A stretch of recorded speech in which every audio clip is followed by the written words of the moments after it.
ada apa sih, itu kok kayak tangan gitu. Terus kata Sadit kayak, mana kok lama-lama kayak nyium bau-bau kayak amis, gosong. Pas mereka senterin, ternyata di depan kakinya Ali ada tangan yang mau ngeraih kakinya Ali. Halo semuanya, perkenalkan aku dari Sudut Kamar. Sudut Kamar merupakan tempat bercerita buat teman-teman yang memiliki pengalaman horor dan ingin membagikannya agar kita semua dapat merasakan kengeriannya. Nah, buat teman-teman yang memiliki pengalaman horor, bisa banget kirimin cerita horor kalian ke email di sini. Oke, langsung aja kita mulai ke ceritanya.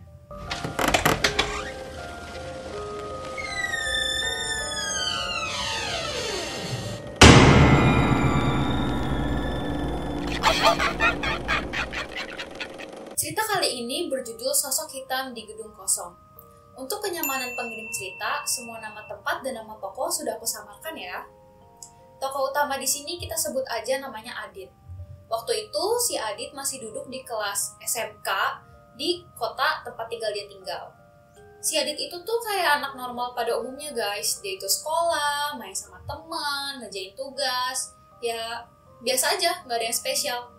Tapi dia itu punya hobi yang unik guys. Dia itu suka banget explore ke gedung-gedung kosong di sekitar rumahnya bareng teman-temannya guys. Itu salah satu hobi yang dia suka banget. Singkat cerita, kebetulan di sekolahnya itu tuh ada tugas tentang fotografi. Adi tuh kayak excited banget karena dia tahu di dekat rumahnya ada gedung kosong yang cukup tinggi dan dia tuh pengen foto sunset di sana. Karena dia yakin foto sunsetnya itu tuh bakal bagus banget dan nilai tugasnya bakal tinggi dibanding sama teman-temannya. Tugasnya itu berbentuk kelompok. Adit udah bikin kelompok beranggotakan 4 orang. Adit itu sendiri, si Robi, Ali, dan satu perempuan namanya Sarah. Singkat cerita, mereka langsung ke gedung tersebut guys. Nah, di gerbang gedungnya itu ada satpam atau penjaga gedungnya. Mereka izin lah kayak, misi Pak, boleh nggak kita masuk ke gedung ini buat tugas sekolah, mau cari foto sunset gitu kan. Terus kata si penjaga gedungnya kayak, ada surat izinnya nggak gitu. Enggak Pak, ya nggak bisa, harus ada surat izinnya gitu kan. Ya Pak, please dong Pak, ini kan buat tugas sekolah, kita nggak ngapa-ngapain kok, cuma buat foto sunset aja, abis itu udah nggak ngapa-ngapain gitu. Terus kata si bapak penjaganya, ya nggak bisa, saya kan juga kerja di sini gitu kan. Kayak, oh please Pak, mereka tuh kayak mohon-mohon gitu loh, kayak ini buat sekolah nih Pak, buat sekolah, soalnya nggak ada gedung yang lebih tinggi dari ini, soalnya bagus gitu loh buat sunset. Sampai mereka tuh kayak pakai cara curang, kayak nyogok gitu kan. Tapi si bapaknya tuh kayak nggak bisa. Terus akhirnya ya udah mereka pergi kan dari gedung itu. Tapi mereka bukan pergi pulang, enggak guys. Mereka tuh gak putus asa. Mereka keliling tembok-tembok yang melindungi si gedung itu. Jadi mereka kayak mikir, ada nggak ya kayak jalan tikus atau jalan sempit lah buat masuk ke gedung itu. Dan mereka nemu guys, mereka nemu ada satu tembok yang setengahnya tuh kayak bobol gitu di samping sebuah warung. Mereka langsung deketin kan ke orang itu kayak, misi Pak gitu. Mereka manggil tukang warungnya. Terus bapak-bapak tukang warungnya keluar kayak, iya kenapa dek, ada apa gitu. Bapak, ini kita bisa nggak masuk ke dalam gedung lewat robohan si tembok sebelah warung bapak gitu. Ya nggak bisa deh gitu kan. Pak please Pak, kita pengen banget nih buat tugas sekolah gitu kan. Kayak, bro saya juga di sini kan cuma jaga warung, bukan yang jaga. Emang nggak ngomong sama penjaga yang di depan gitu kan. Terus kayak, udah Pak, tapi gak dikasih masuk gitu. Wah kalau gitu saya juga nggak tahu nih. Terus kayak, Pak please Pak gitu. Akhirnya bapaknya tuh lumayan dulu, tapi bapaknya ngomong kayak, ini kalau mau pada masuk ke sana saya harus geser-geser barangnya dulu, ribet gitu kan. Saya mereka kayak, ya udah kita bantuin geser-geserin barang, ntar bapak juga dapat imbalan deh gitu kan. Bapaknya tergoda lah kayak, oh ya udah gitu. Nah akhirnya bapaknya tuh kayak bantu-bantu singkirin barang dan bantu si keempat anak itu buat masuk ke gedungnya. Pas mereka udah masuk, berhasil ke dalam gedungnya, ngelewati tembok itu, bapaknya manggil kayak, dek gitu kan. Mereka berempat langsung kayak nengok gitu kayak, iya Pak kenapa? Jangan keluar sampai gelap ya gitu. Kayak senyum tapi kayak serius, kayak si bapaknya ngomongnya sambil tetap senyum, tapi nadanya tuh serius gitu kayak, jangan sampai gelap ya gitu. Terus mereka kayak, oke Pak siap gitu. Tapi itu wajar sih guys, karena kan itu gedungnya udah lama ya nggak dipakai. Takutnya ada lantai yang roboh atau ada runtuhan-runtuhan yang jatuh nimpa mereka, kan bahaya juga kan. Jadi mereka kayak oke, aman lah, aman. Akhirnya mereka berempat masuk dan mulai explore gedung itu. Nah, setelah berhasil masuk ke gedung itu, si Adit itu kayak ngeliat ke kanan kiri kayak, oh jadi gini dalam gedungnya.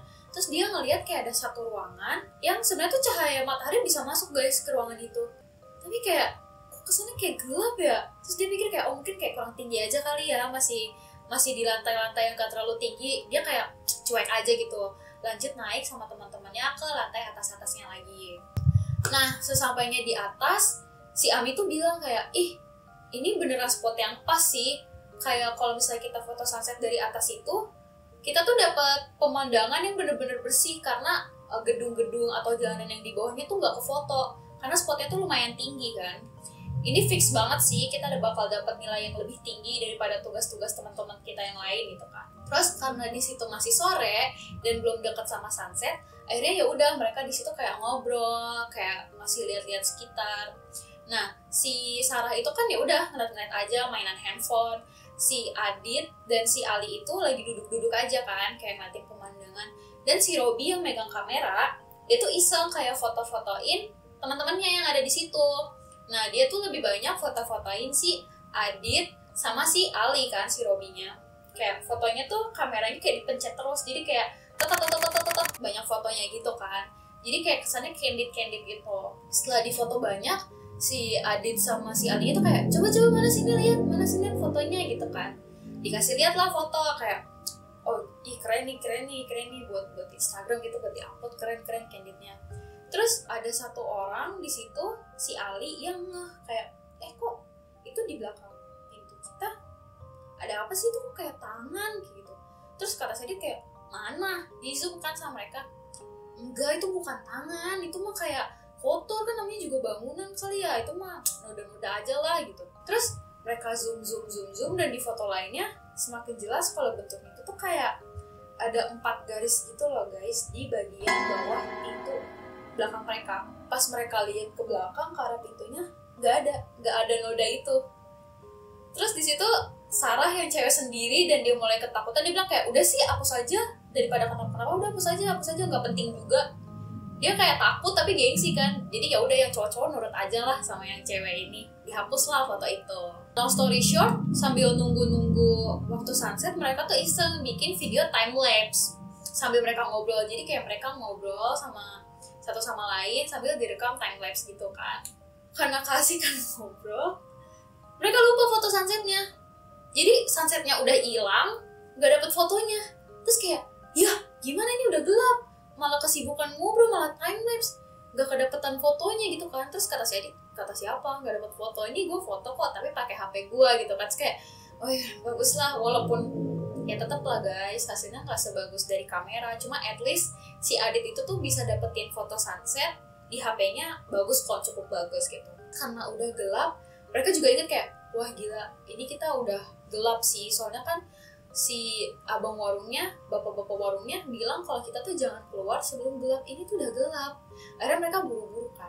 Pas mereka mau buru-buru keluar dan mereka mulai berdiri gitu kan. Biasa kan abis duduk di bawah gitu kayak seka-seka gitu. Mereka dengar suara teriakan kenceng banget kayak ah! Sontak mereka berapa nge-freeze dong kayak, suara apa nih? Mereka tuh takut banget kalau di situ entah ada tindak kriminal, apa ada orang yang diculik. Soalnya kan itu gedungnya nggak kepake dan terbengkalai dan cuma ada mereka berempat di situ. Mereka langsung kayak, duh gimana nih, mau langsung keluar apa mau nyamperin? Takutnya itu emang ada orang yang benar-benar minta tolong kan. Ternyata suaranya itu tuh bersumber dari lorong tempat mereka naik pertama. Jadi kan mereka sebelum sampai spot itu mereka naik dulu kan lewati lorong. Nah suaranya tuh dari arah lorong itu.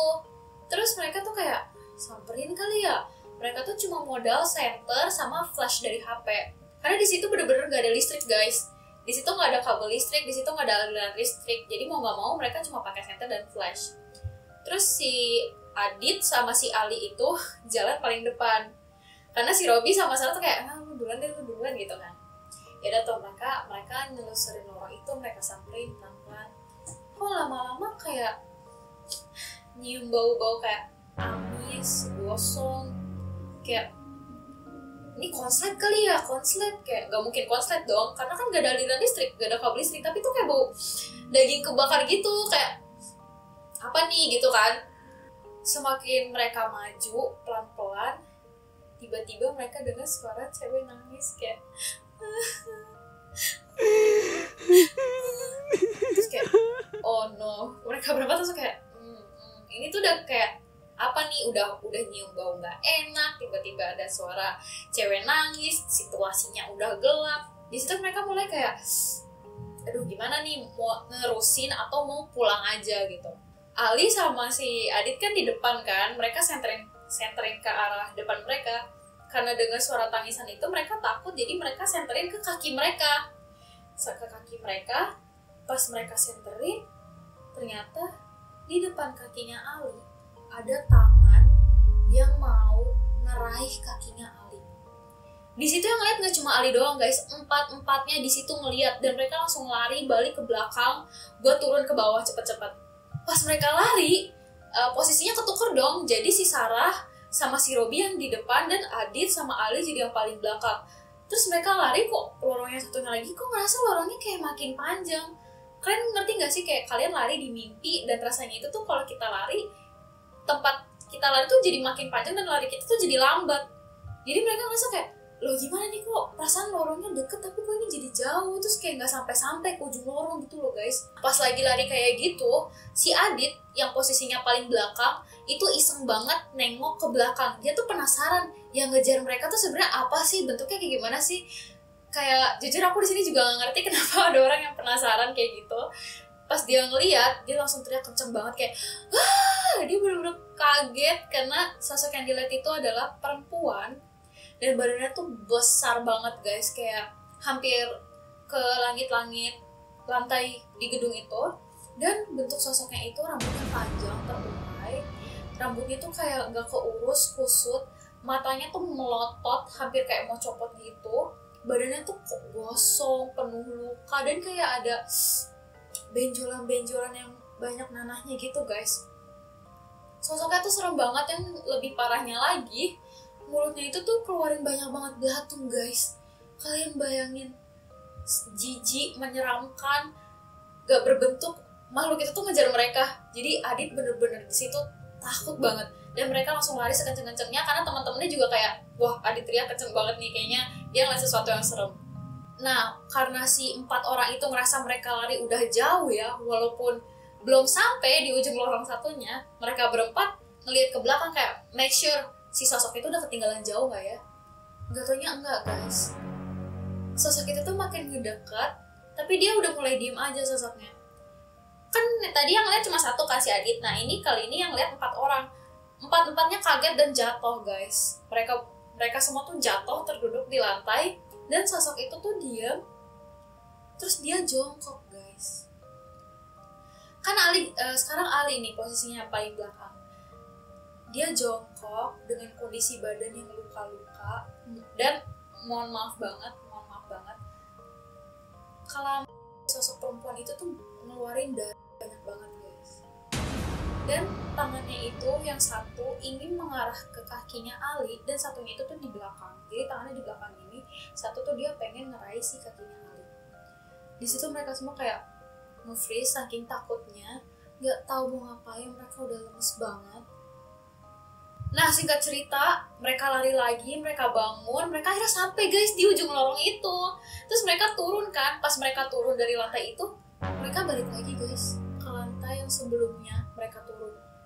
Akhirnya mereka turun lagi, ternyata sampai di lantai itu lagi, turun terus sampai 5 kali guys. Mereka turun tangga tapi tetap stuck di lantai yang sama. Kalian bayangin secapek apa, setakut apa, sepanik apa mereka, mana posisinya gelap-gelapan. Terus akhirnya si Adit itu tuh ngide kayak, apa jangan-jangan seharusnya kita ngelewatin si hantu itu. Bukan ngejauh dari hantu itu, tapi kita harus coba ngelewatin si hantunya. Akhirnya si Adit itu sambil baca doa Bapa Kami dalam hati, dia tuh coba ngedeketin si sosok itu yang cuma diem sambil nangis aja, sambil ngeliatin dia. Jadi kayak ngeliatin gitu, sambil nangis-nangis. Dia baca doa dalam hati si Adit, doa Bapa Kami, dia ngelewatin si sosok itu. Ngelewatin. Dan keempat temannya ngikutin guys. Keempat temannya ngikutin cara itu, mereka berempat doa Bapak kami terus sambil ngelewatin si sosok itu. Yang anehnya sosok itu kali ini nggak ngejar guys, dia cuma ngeliatin mereka sambil tetap nangis ya. Setelah mereka berempat berhasil ngelewatin si sosok itu tuh tiba-tiba teriak kenceng banget kayak gitu kan. Mungkin si sosoknya kesel karena mereka berempat berhasil kan ngelewatin si sosok itu. Mereka yang berhasil ngelewatin tempat itu panik langsung lari, tapi ternyata tetap di area itu lagi guys. Karena udah saking keselnya juga, saking capeknya juga, mereka nekat lompat, udah nggak lewat tangga guys, mereka lompat. Jadi ada salah satu lantai di situ yang bolong langsung ke lantai selanjutnya, mereka lompat aja guys, mereka nggak peduli. Tapi pas mereka lompat, mereka bersyukur banget karena itu areanya udah berbeda guys. Mereka akhirnya tuh pindah ke lantai lain. Nah, singkat cerita mereka sampailah ke tembok yang jebol setengah itu, dan di situ udah ada bapak-bapak warung yang nungguin mereka dengan kayak ekspresi marah tapi khawatir juga, ngerti kan? Terus si bapak warungnya bilang kayak, kan udah dibilangin jangan sampai gelap, kok baru keluar sekarang, digituin kan. Terus udah sini si bapaknya tuh kayaknya ngerti gitu loh apa yang barusan 4 anak itu alami, karena bapaknya suka ya udah sini gitu, minum dulu gitu kan. Sesampainya di warung itu ya udahlah, mereka duduk-duduk minum dari minuman yang bapak warung itu kasih. Terus mereka mungkin masih shock ya berempat, jadi mereka diem aja. Terus si pak warungnya tuh tiba-tiba buka topi. Emang kalau misalnya udah mulai gelap, si mawar itu sering bersuara. Saya aja yang ada di warung kadang dengar dia teriak, dia nangis. Kasian sih saya sebenarnya sama si mawar, cuma mau gimana lagi sih, juga takut tuh kan, kata si bapak warung. Terus mereka berempat kayak, loh emang si mawar itu kenapa pak gitu. Ternyata bapak warung itu dengar cerita dari warga-warga sekitar kalau sebelum gedung ini dibangun ada sosok cewek cantik yang namanya Mawar. Dia itu diculik dan dijahati secara seksual sama preman-preman yang ada di daerah itu. Tapi ini sebelum gedungnya dibangun ya. Karena mau menghapus jejak, si Mawar itu selesai dijahati secara seksual, si Mawar disiksa dan akhirnya dibakar. Dan gak tahu dibuang kemana. Makanya gedung ini tuh juga terbengkalai karena banyak pekerjanya yang ngerasa dihantui dan diganggu guys. Makanya gedungnya tuh nggak pernah jadi-jadi dan banyak masalah lah gedungnya, makanya sampai terbengkalai seperti ini. Dengar cerita itu, si Robi kayak, hah beneran pak? Kita juga tadi itu loh pak sempet dapet foto tangannya, bapak mau lihat nggak? Pas dia ngecek di badannya ternyata tas kamera dia beserta kameranya itu ketinggalan guys.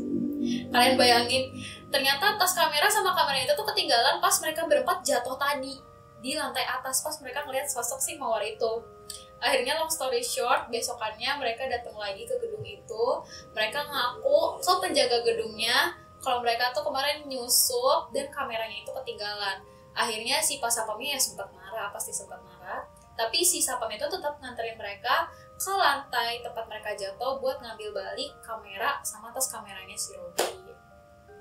Nah, jadi buat teman-teman sekalian, pesan dari cerita ini tuh kalau apa-apa izin dulu. Kalau misalnya kalian nggak tahu di tempat itu ada cerita apa atau ada hal apa, kalian jangan ngide, jangan asal masuk aja guys. Oke, sekian cerita dari aku. Buat kalian yang punya pengalaman horor, jangan lupa kirimin cerita kalian ke email di bawah ini. Semoga kalian suka sama ceritanya. Bye-bye!